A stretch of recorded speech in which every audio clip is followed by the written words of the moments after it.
Welcome back to the Fixed Roof Coupe channel today, my friends. My name is Chris. If you are new here, please hit that subscribe button, share the channel for me. Today, we got to fix some stuff on the old Butte over here. And get the old C5 fired up. Let's go.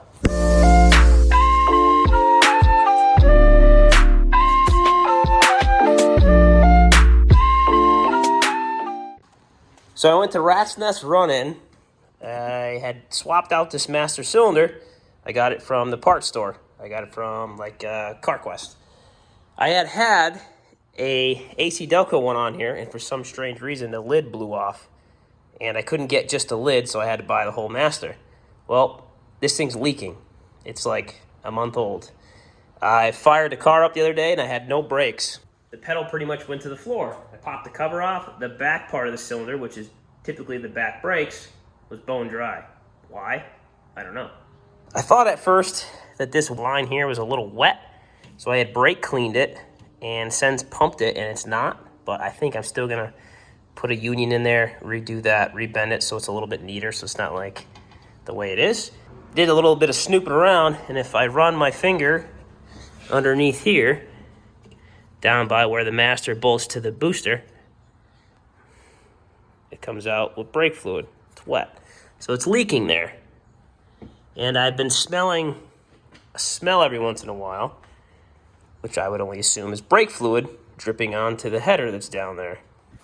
Now, I put fluid back in and filled it up a little bit, and then I magically had a pedal again. Weird, right? So what I'm going to do is I'm going to switch the 51 where the Corvette is, put the Corvette outside, do the old switcheroo. That way I can get this thing up in the air, get some pressure on the brakes to see if maybe the wheel cylinders are leaking, or if the line is rotted or rusted somewhere, or fitting is loose or something, or it's seeping somewhere. And I'm wondering if that master's junk. So I'm probably going to end up pulling that off, going back to the parts store, getting another one. Should be under warranty. I don't see why it wouldn't be.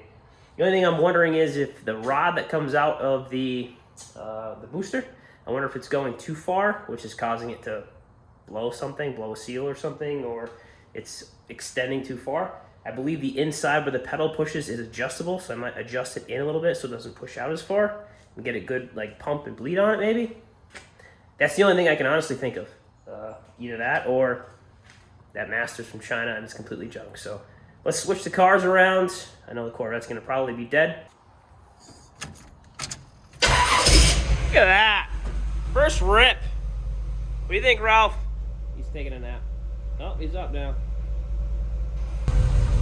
Gonna make sure that the little guy is still laying down there. Which he is, so we're good. We'll get this thing out on the road, let it warm up a little bit.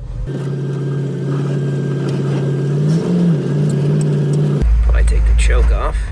Oh yeah, idle drops way down.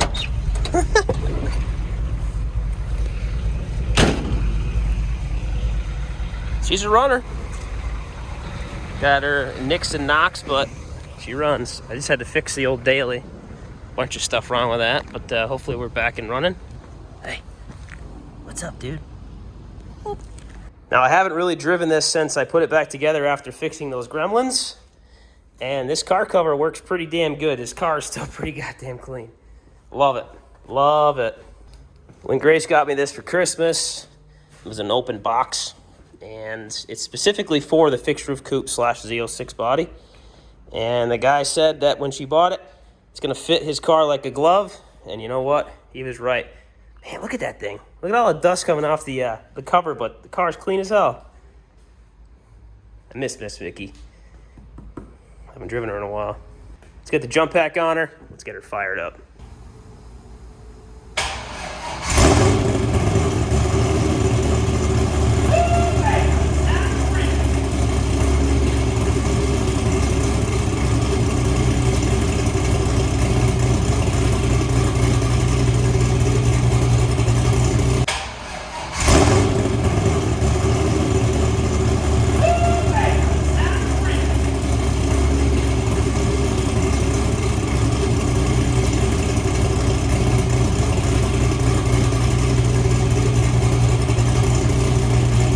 Hopefully I don't stall it, but maybe we'll let it warm up for a second or two. This is kind of a pain in the butt to get out of the garage and out of the driveway because my driveway is so steep I have to go out at an angle, which is why I parked at 51 where I did. But let's get her out. Let's get that one in here and we'll start working on it. So I always drive the 51 everywhere, and I'm starting to work on the Model T, which we'll preview that a little bit. But I don't really drive this thing as much as I used to, and like, it's just here. But every time I get in it, and I fire it up, and I sit in it, I fall in love with this car every single time I get in it. I don't really think there's anything better than a C5, to be honest with you. I mean, maybe a Pro-Charged C7 would be cool, but we'll stick with our poor man C5 for now.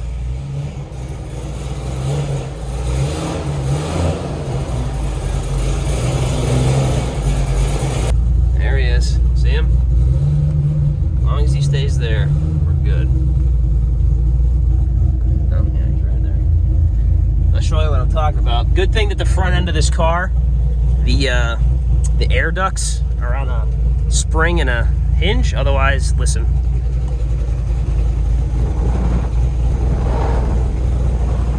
Three wheels out, and it always gets caught on the front of the driveway.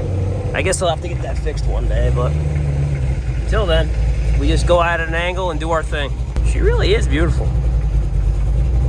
for a beat up old car. Pull this old bird in. Look at, there he is. There he is. He's just waking up from a nap.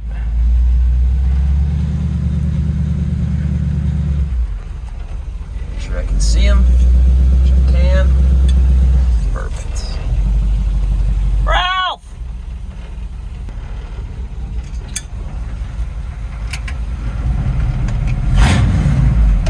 Love it. I'm thinking since that thing is dead, or was dead, we'll probably let it charge for a minute. What do you think, bud? How you doing? Just waking up? Oh, yeah.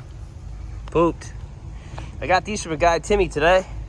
Here's a visor for Model A. We're going to make it work on the Model T.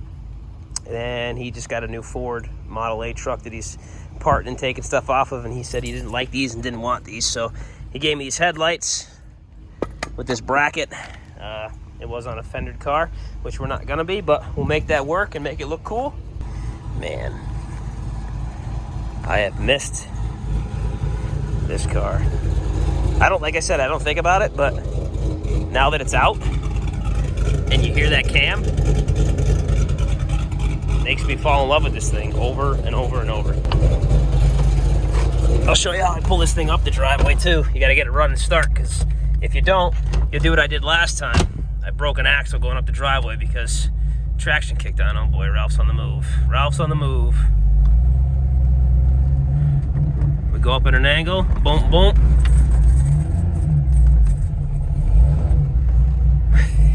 He's like a cow in the road. Come on, this way. Over here.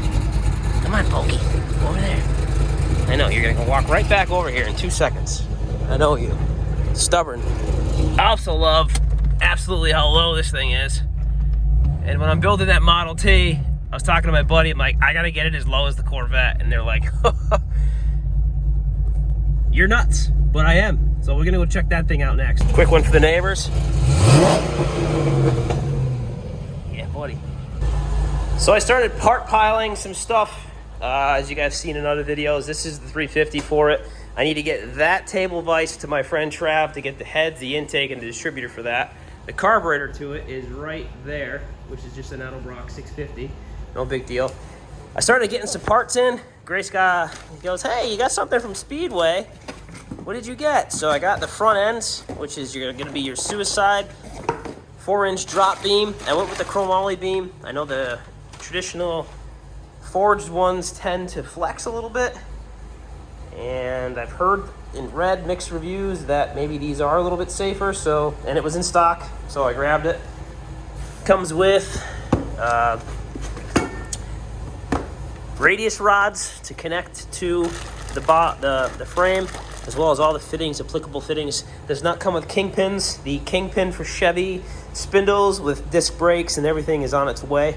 I ordered that last night, so I have that. A little bit of mocking up where I kind of like put the wheels where I thought they were going to go. and I kind of set the ride height. So these are 4x4s. I had two 4x4s and a 2x4, and that was the ride height to where I wanted the body. Obviously, it's on these a little bit higher because I got the rear end in place. I scooped a rear end up for a 2-wheel drive S10. It's a single legger, like a 308 gear. A lot of people were asking me, like my friends, why are you gonna put a single legger on it? I drove one of these with a posi and with the suicide front ends. It kind of fights you a little bit. I don't know if it's just maybe his wasn't aligned right, and I'm sure the guys are probably gonna comment and say, oh no, mine drives good and this and that. Probably does. But I just remember the old days when I had a go-kart, my centrifugal clutch, if I had posis, the thing did not turn well. As soon as I put a single legger on there, it turned, it drove, especially with having the degree on the not the camber, I can't think of it, caster on the front end being back 7 degrees, the wheels flop to the side for steering. I figured it'd probably be a little easier with a one wheel in the back versus having it posi. My goal is, I'm probably gonna order the frame from Speedway. I'm still 50-50 on whether I wanna build my own or buy one. The rear end fits like almost perfect. These had wider tires on it. These are actually the tires that I got on the 51 when I first bought it. As you can see, the offset might be a little off, either that or these tires are just a little bit wider. I think with a skinnier tire, I'm gonna plan on running a skinnier white wall classic tire. So that'll help me actually get probably a little less tire and a taller tire so it won't rub on the body. But I think these will clear either way. Definitely will. They're just going to be very close, but that's fine. I'm having a hard time still with these hinges. I'm probably going to end up having to drill them out. I tried to start taking the hinges actually out of the body, and I just started twisting the screws. So they're really in there. So I'm probably going to either have to cut them off or do something, but I'm thinking suicide doors anyways. And I was reading that guys usually take this door and put it on that side, put that one on this side. I don't know how that really works, but I guess we'll figure it out. If not, I'll just put some hinges here and make it work. But yeah, that's where we're at. I got the rear end. I have the front suspension. The brakes and discs and everything like that are on the way in spindles, so I'll be able to bolt these wheels on. And then I either have to build a frame or buy one. And I don't really have 240 here in the garage other than my compressor that's hardwired. So to get a good welder to really penetrate and build a box tubing frame, I don't know, I'd probably have to do some electrical work here in the garage to do that, so that's why I might just buy one.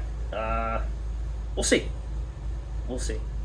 Going to swap meet tomorrow, maybe I'll get lucky and find a T-bucket frame that's kind of already built that I can use for the setup that I'm looking to do, so who knows. I think I'm just going to jack the car up on this side, so I'm pretty sure all the brake lines run down the driver's side.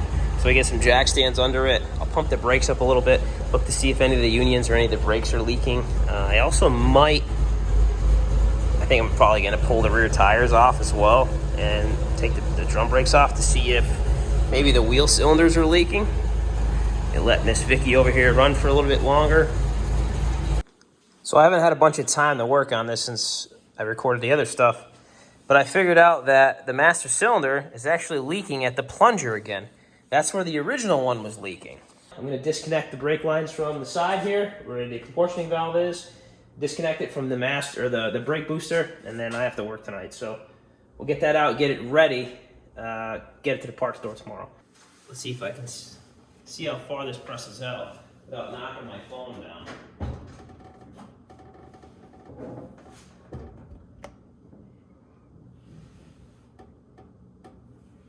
I did some research on how far the rod comes out, and it says anywhere from like 3/4 inch to like 1 inch and 3/16, give or take, is where it's supposed to. That one I measured it, how far it came out, and it's about roughly 1 inch, maybe like in between 7/8, so 15/16 or so. So we're good on that. And this brake booster I believe when I ran the part number said 72 Chevelle, so that's what I got this master for this time versus just buying one that I thought would work. It said cast iron, but this is definitely cast aluminum because it's super light. So she's hooked up, she's bled. We're gonna test the brakes. Let's fire her up and test these brakes. Oh yeah, look at that, right up for an old carbureted car. The brakes are working. Brake light's working. Car stopping.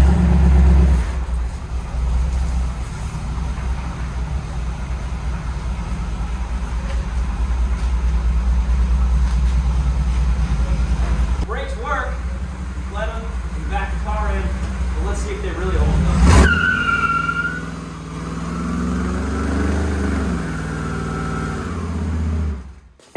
All right, well, I guess my brakes work, and so does the one-wheel peel, so we'll see you again next time.